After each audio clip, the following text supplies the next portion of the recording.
and I want to wish our friends and colleagues a very warm welcome on this cold day. This room is indeed very warm, a little bit too warm for my liking, but it is a very important event, and a conversation which I had with the ambassador where he indicated that they can make certain expertise available to us, we can collaborate, also encourages wasteful usage. And that's very important. It's not just about one thing, it's about many things. You've got to meter water, there has to be billing or some proper accounting for it. There must be collection, there must be value attached to the consumption of water.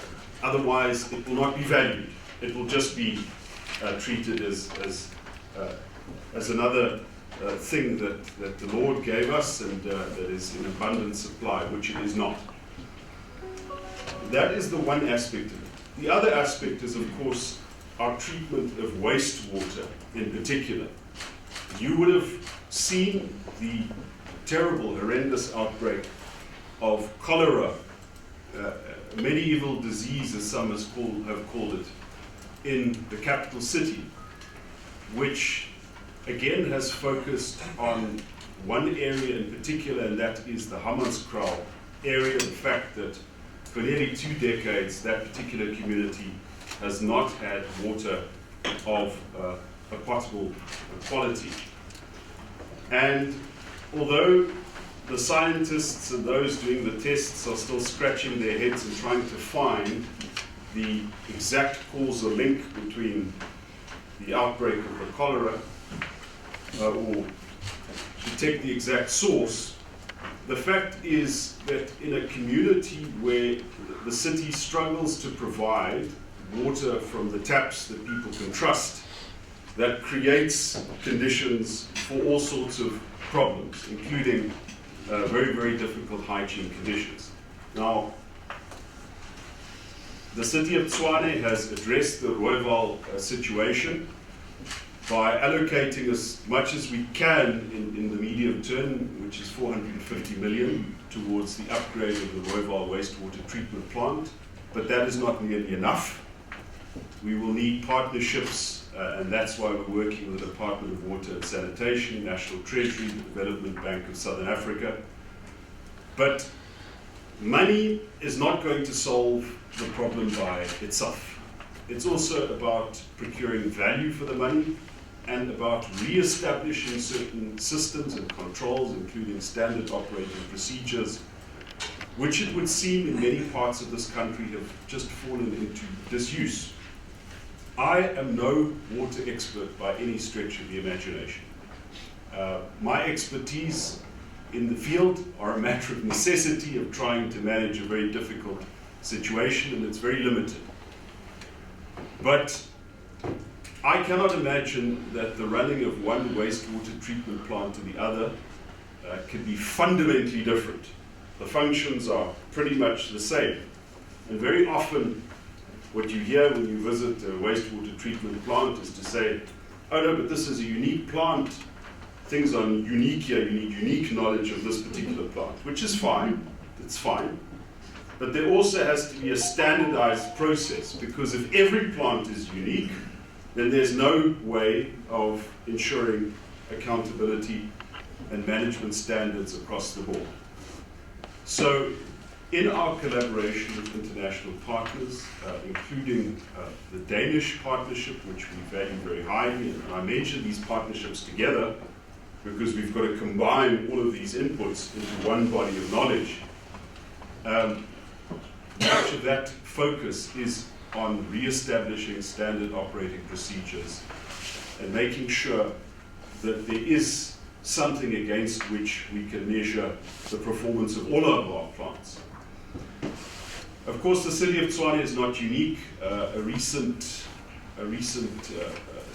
finding by the Department of Water and Sanitation confirms that nearly half of the country's tap water does not meet the national standards.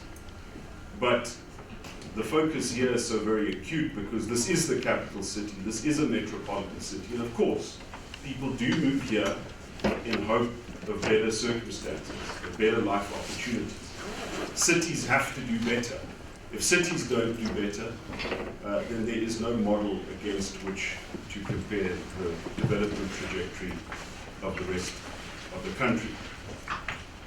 So we've said as a city that we are very much open and excited about working with non-government actors, with the private sector, with civil society, and also our international partners to get the best possible practice on water and water security, and to admit we can't do all of this by ourselves, that we do need assistance. And I think that today is an example of that sort of assistance. I must also welcome some of the NGOs, which Selo has already done in a far more articulate way than I have done. And these partnerships, I think, show, again, we can't do this on our own as a government. We must admit the limits of the developmental capacity of the state.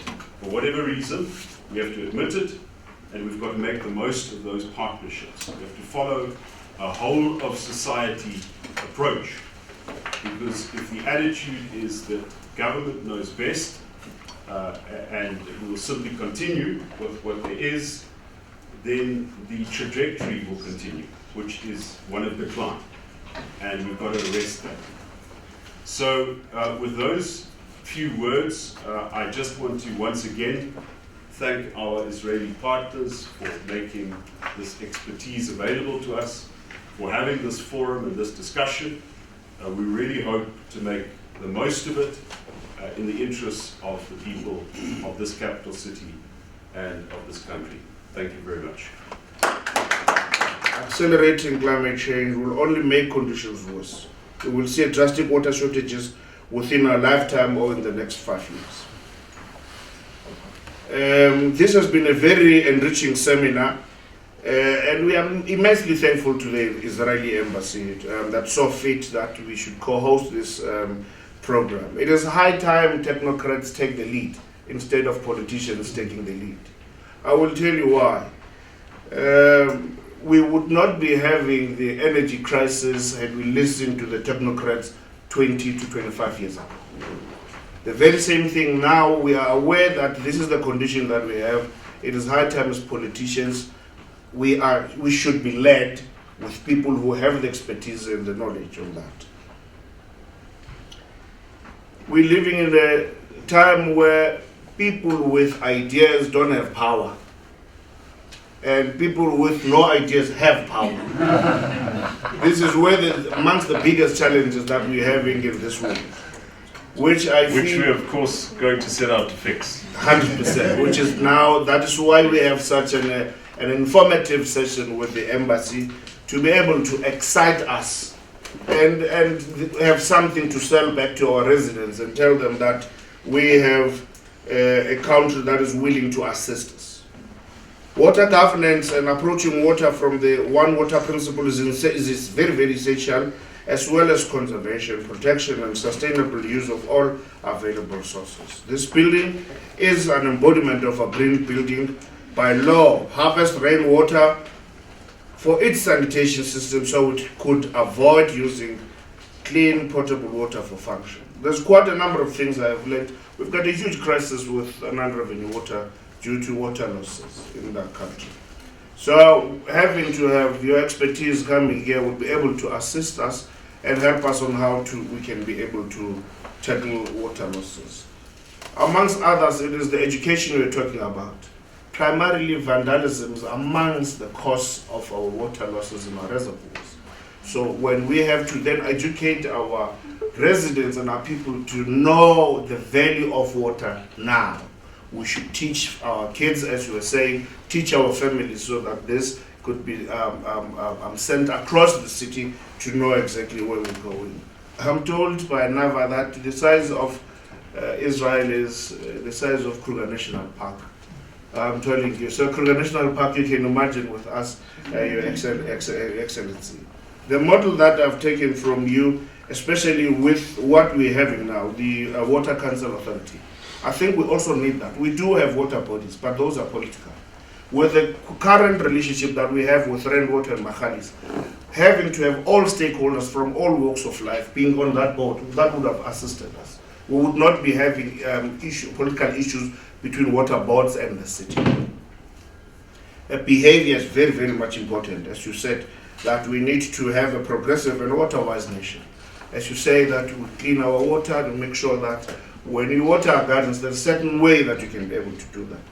One thing that is a thorn in the flesh of mine and the executive mayor here is the informal settlements. Dr. Pao, yourself, you met a very, very, very informative session here on atmospheric water generation.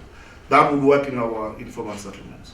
The amount of money that we're investing into water tankers trying to assist our people is exorbitant. If we can have such technology in our city, this will be able to excite us. And lastly, I would like to thank again the Israeli embassy and make sure that we have more informative sessions time and again where we're able to then educate each other, and having to have a relationship with or a partnership with countries where water is an issue. It is much more prudent to say, as earlier, that we need to take advantage of a crisis. The best educator is a crisis, because you have now the willpower to be able to do what needs to be done. I think all to our presenters, thank you very much for coming through. Everybody who I have not mentioned or single-handedly, thank you very much for coming through. Thank you very much, Your Excellency. We are much more appreciated. In ending, I'm saying Toda Rabba.